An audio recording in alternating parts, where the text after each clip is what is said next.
Hoje voltamos aos livros inventados. Estou a pensar também criar mais um audiolivro, como aqueles dois que já tivemos aqui na nossa pilha de livros, mas por agora, esta semana, estou a pensar falar de livros inventados, como já aconteceu há umas semanas.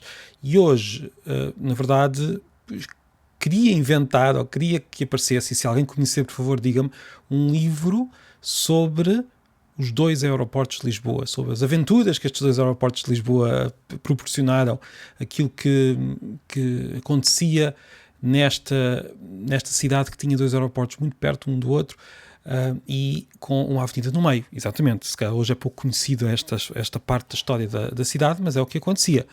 Lisboa tinha mesmo dois aeroportos e estavam perto um do outro. Os dois...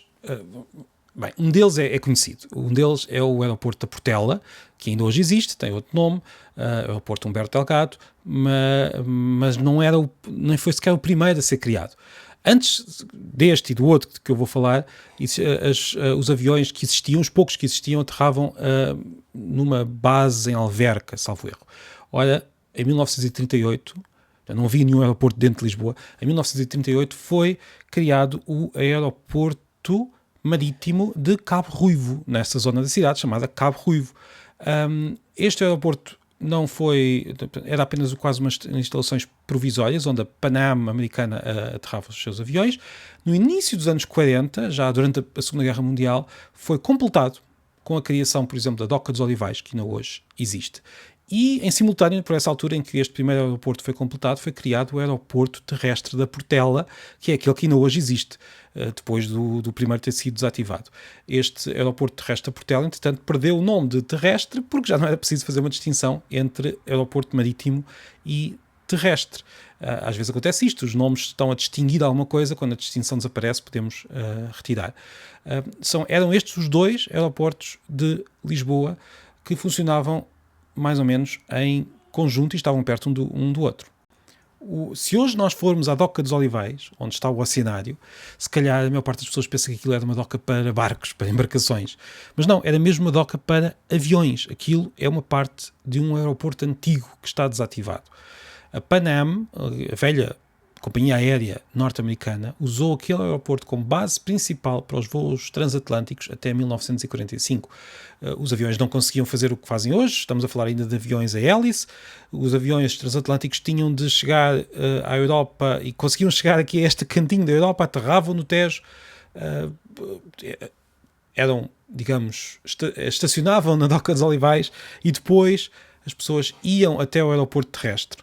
E também era daqui, da Doca dos Olivais, que partiam os aviões, da Doca dos Olivais não, do aeroporto marítimo de Cabo Ruivo, a Doca dos Olivais era uma parte, era daqui que partiam os aviões para a América. Era por essa razão que as personagens do filme Casablanca queriam ir para Lisboa, para poderem partir para a América, nestes aviões que saíam do aeroporto marítimo de Cabo Ruivo.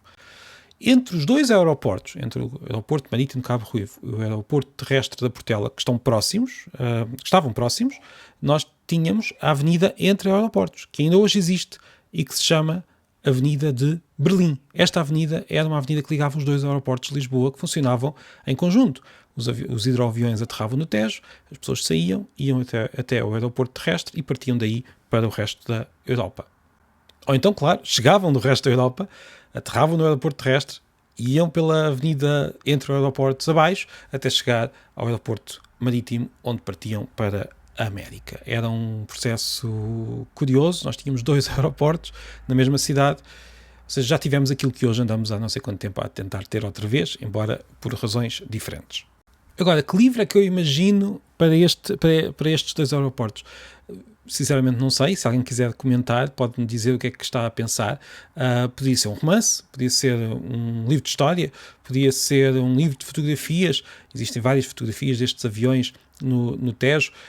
Eu, na verdade, na minha cabeça tenho um romance de espionagem, um policial que teria de integrar esta existência de dois aeroportos tão perto um do outro, de alguma forma, na história.